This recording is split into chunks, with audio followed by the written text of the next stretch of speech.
என்கிட்ட கொடுத்துடுங்க என கண்ணீரோடு ஆட்டோவின் பின்னால் ஓடி வரும் தாய். இதுதாங்க தாய் பாசம்.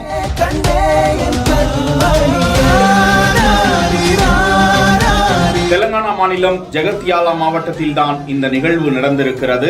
நரேந்தர் என்கிற மாட்டின் உரிமையாளர் அண்மையில் அந்த மாடு கன்று ஈன்றிருந்த நிலையில் மேய்ச்சலுக்கு சென்றிருந்த அந்த பசு வீடு திரும்பவில்லையா. அதனை பல்வேறு இடங்களிலும் தேடி அலைந்திருக்கிறார் நரேந்தர். அங்குள்ள பேருந்து நிலையம் அருகாமையில் அந்த மாடு இருப்பது அறிந்து அதன் கன்று குட்டியையும் ஆட்டோவில் ஏற்றிக்கொண்டு அங்கு சென்று அந்த தாய் பசுவிடம் காட்ட ஒரே நெகிழ்ச்சி தான். வீடு வரை ஆட்டோவை பின்தொடர்ந்து ஓடியே வந்த அந்த பசு முதலாவதாக அந்த கன்று குட்டிக்கு பாலை கொடுத்து பசியாற்றி ஆற தழுவி மகிழ்ந்திருக்கிறது.